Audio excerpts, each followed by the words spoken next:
So what is good, YouTube? It's your boy Legendary EA, and we are back here to talk about the 2020 NBA draft. Now, obviously, I made a few videos about this. I made one talking about Lamelo being a top 3 pick last year, like about a year and a half ago, before all of the hype.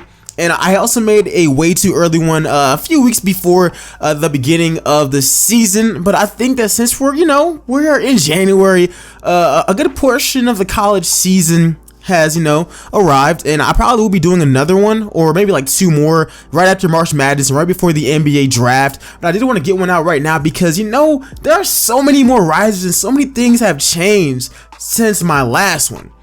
Regardless, if you guys enjoyed if you guys enjoyed this mock draft and these types of NBA videos, let me know in the comment section below. I'll probably be doing one for 2021 and 2022 very soon, and lots more NBA content where I'm just doing discussions and trying to start a debate or discussion in the comment section below. Those types of videos will be coming soon. So enough of me talking. I don't want to make this a really long video. Just like it up, subscribe, and let's get straight into it.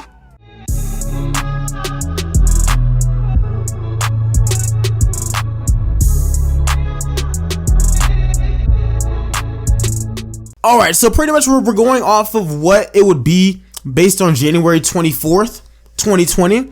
So we're starting this thing off with the Golden State Warriors at pick number 1. And like I said, man, we're taking into account the injuries, what that team needs, and everything. So starting off with Golden State, personally, Golden State should definitely trade this pick and try to get a bench or any kind of assets. I'm down to see a lineup of Steph, D'Lo, and Klay Thompson at small forward. Draymond has fallen off, so if they don't use my advice and they actually, decide to make a draft pick here and they have the number 1 overall pick, I say they go James Wiseman out of Memphis. Obviously, James Wiseman, he did withdraw after the whole thing with the NCAA, but at the end of the day, he fits what they need perfectly. His comp, people are comparing him to Anthony Davis. I hate doing that. I really hate comparing players to like superstars or stars in the league. But he's a very good rebounder, a great shot blocker, and he's exactly what Golden State needs. They've been running with players like Kevon Looney, until recently Willie Cauley-Stein, and those kind of centers. This is a center who could legit be a future All-Star. Yeah, that's a definite upgrade. But like I said, they probably and they should trade out of this pick. But if Golden State was to keep it, even though I think Lamelo is the best prospect in this year's draft with the most upside, Golden State, they have to take James Wiseman. Lamelo would be fun to watch in Golden State, but let's be real, that leaves them with 4 guards. Yeah, I don't think that's really going to be happening. So heading off to number 2. Once again, I'm not going with the Lamelo Ball pick here. I'm actually rocking with Anthony Edwards. Just a quick reason why I'm not going with Lamelo Ball. Trae Young is their point guard. Even though Lamelo is 6'7", 6'8", he can play the shooting guard position. Both of them need the ball in their hands to be effective. And the same thing can be said with my number 2 pick right here, Anthony Edwards. But Anthony Edwards, he still has more potential defensively. He's still a solid playmaker, and he's a scorer. He's a go-to scorer, and he's a shooting guard. Like, that's his legit position. I think that him and Trae Young can pair perfectly just because one of Lamelo's best traits is his IQ and his playmaking. With Anthony Edwards, he can be a go-to scorer, and even though Trae Young does a lot of scoring, he does a lot of passing, he does all of that, having a guy right there 6'5", 6'6", can help him out a lot. And I think that would be the best pick as far as Atlanta goes. I mean, he's already playing in the same state. He's playing at Georgia right now. So I definitely think that could. So I definitely think that dynamic could actually work. Anthony Edwards going there. He's still a top 3 player in this year's draft. And him and Trae Young, that would be a disgusting backcourt that I would love to actually see. I really think that would be fun to see. Heading over to the 3rd overall pick, we have Lamelo Ball. Like I've been saying this entire video, this is probably the last time I'm going to say it. I think Lamelo's the best prospect in this year's draft by a long shot. I think he has the most upside and the most star potential in general. The reason why I didn't have him going to the Warriors, because I said that's just another guard. With Atlanta, I just don't see that fit working. Even though Lamelo and Trae are both so great players. I don't think any of them would really be effective off ball at all. In New York, Lamelo he's in front of the lights, the camera, the action, all of that stuff. He's in a huge city. He's instantly the face of the franchise, and I feel like he's Showtime. Like, he's something that Knicks fans could actually rock to. Him and RJ Barrett would definitely be their future there. He's an amazing playmaker, a great passer, and I think that his shot, even though he is a solid shooter, he takes a lot of shots. I think that will set down a little bit in New York, but at the end of the day, the basic explanation for this pick is he's the best player, and New York needs somebody. I don't know, hopefully they don't ruin his career, but I feel like if New York had anybody, last year they didn't get Zion. Knicks fans, you guys get Melo. That's not a bad, second place prize, all right? So number 4, we're going with the Cleveland Cavaliers, and I have them. With them, we knew Cleveland needed a small forward. They needed a forward, a power forward, a small forward. They got to trade Kevin Love, but one thing I was not going to give them is a point guard. Now, Cleveland, knowing them, they might just draft a point guard because they've done it the last 2 to 3 seasons. But with this one, I got them taking Jaden McDaniels. The main reason for this, I think that they would go with the guy with the most upside here, hopefully, if they're using common sense. But Jaden McDaniels, he's a great small forward. He's 6'10". He can also play power forward as well. He's great at creating his own shots. He's a solid shooter, and he brings something that they need badly. I'm not sure how he's going to get the ball from Colin Sexton, but once again, they'll have to figure that out. I'm sorry, I would never wish Cleveland on any prospect, but I think that this would be the best player for them to draft, and I really feel sorry. Like, I was really a huge fan of Jaden McDaniels, but dang, man. I'm sorry, bro. Cleveland. With the 5th pick, we have the Charlotte Hornets, and I have them taking Obi Toppin. Now, Obi could have gone to Cleveland, but I think that Cleveland would go with a more recognizable guy. But Obi Toppin, he's coming out of Dayton, and he's also another small forward / power forward who can stretch the floor a lot. And at first, I was going to have them take another guard because I'm not really the biggest fan of Terry Rozier. But I think that since they paid him so much money, they'll just keep with their backcourt of Terry and Devontae Graham. So they would pick up a forward. Now, how they want to play this between him and Miles Bridges, I think that he would work out because, once again, he can't stretch the floor a lot. He's a decent rebounder. I mean, he's really solid all around, if you're being honest. But I think that he's definitely a solid prospect, and his name has rose a lot. Like, in my last mock draft, I didn't mention this guy at all, but look at him now. So I do have him going to the Charlotte Hornets. Number 6, we have the Washington Wizards, and on most mock drafts, you will see them selecting a point guard.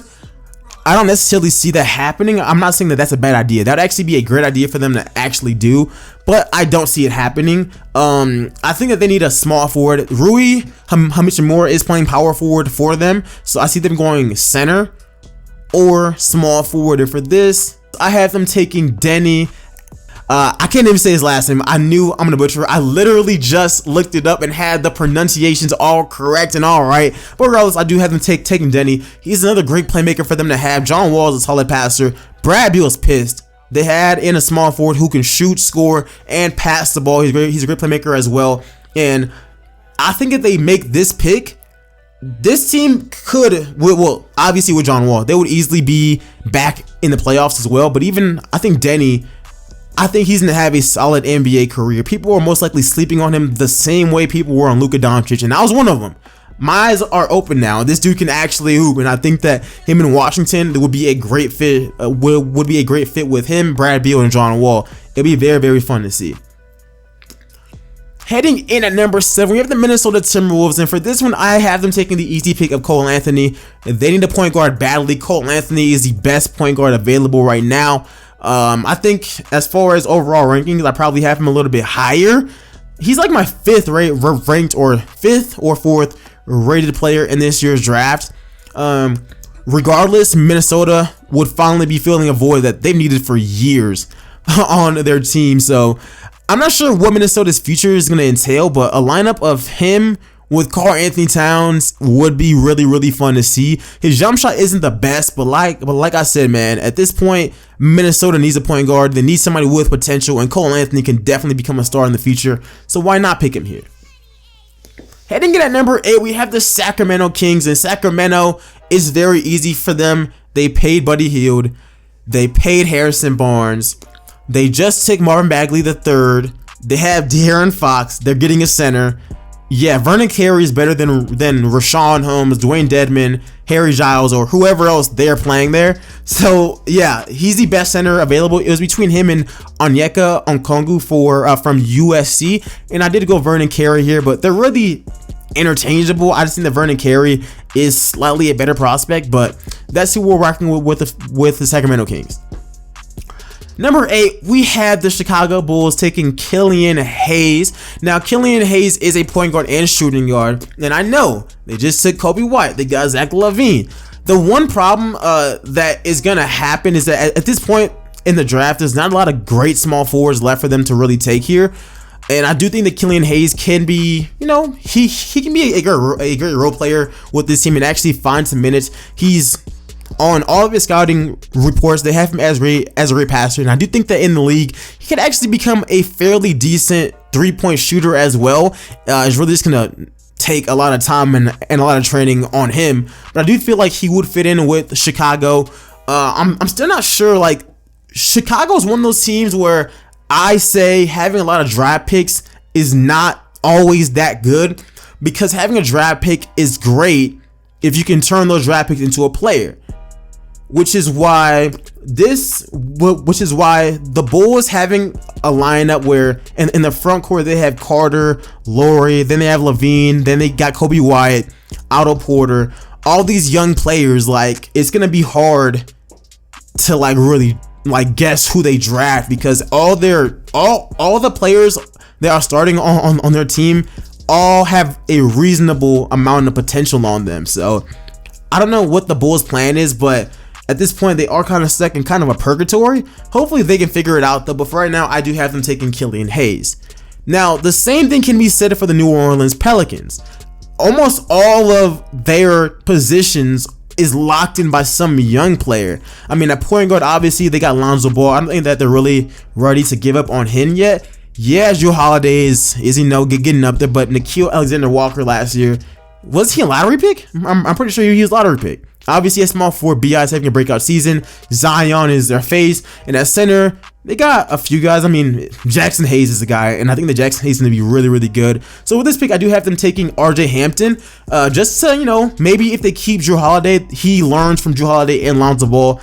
He's definitely going to be a project whenever it comes to the NBA. Maybe one day he can take over that spot from Jrue Holiday, because he is 6'5". He can play shooting guard easily. But personally, I think that New Orleans should trade this pick if they're really trying to compete. But yeah, that's what I think. So in this video, I only did do the top 10 picks in this year's draft. Let me know if you guys want me to make a longer list. Let me know what you guys think about it in the comment section below. This is this is a rough draft, because things can change like in a week depending on how somebody plays, if somebody gets injured. So let me know y'all's top 10 in the comment section below. I want to hear what you guys think. Who's y'all's favorite team? Who do you guys see them getting in the draft? Regardless, man, make sure you go and like this video, and of course subscribe. Who is the best player in this draft? Let me know, and I'll see you guys in the next one. I'm out. Peace, y'all.